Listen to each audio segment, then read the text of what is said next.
Éric Ciotti condamne les propos de Jean-Luc Mélenchon. Si est une ignominie, il n'y a pas de mots pour condamner, déplore le patron des Républicains au micro de la matinale de RTL, ce mercredi 17 mai. Pointant du doigt la déclaration de l'Insoumis, au lendemain de l'agression de Jean-Baptiste Trogneux, le petit-neveu de Brigitte Macron, il ajoute « Il faut dénoncer cette violence politique entretenue par l'extrême gauche et qui s'exprime dans la rue de plus en plus fréquemment, et si est insupportable ». Un agacement qui survient au lendemain du tweet de Jean-Luc Mélenchon. Des commentateurs indifférents aux tentatives de meurtre et agressions racistes contre des insoumis me somme de me prononcer sur l'agression à Amiens contre le chocolatier Trogneux, commence l'ancien député de gauche.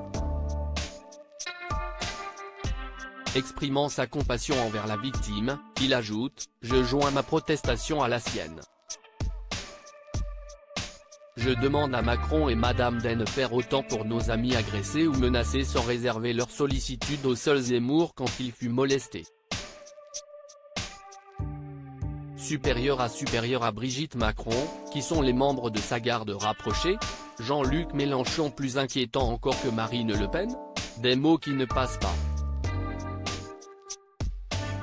On voit bien les messages de l'extrême gauche, ce climat quasi révolutionnaire.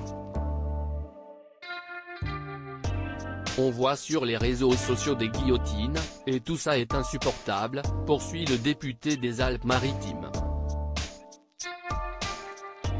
Pour lui, le message de condamnation était plein de sous-entendus et d'ambiguïté. Et il n'est pas le seul à fustiger l'insoumis. Sur le même réseau social, Jean-Michel Apathy dénonce les ambiguïtés malsaines du tweet de Jean-Luc Mélenchon. Des propos qui selon lui contribuent à faire du leader de la NUP un leader plus inquiétant encore que Marine Le Pen.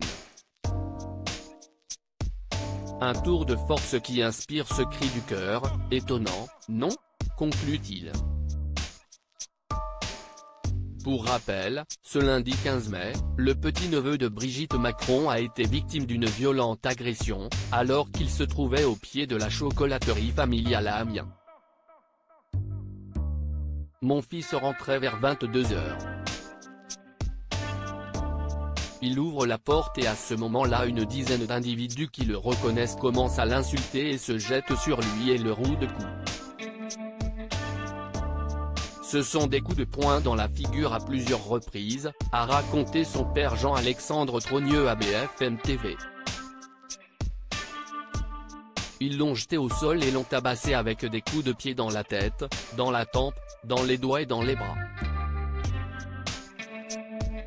Placé en observation dans l'ATNT d'un scanner cérébral, le jeune homme a une contusion à la tête, des doigts cassés. Il est dans un triste état.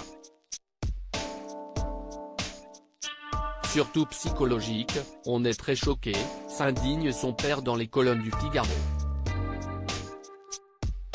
D'après les informations de nos confrères, 8 individus ont été interpellés et placés en garde à vue à la suite de cette agression. Crédit photo, panoramique.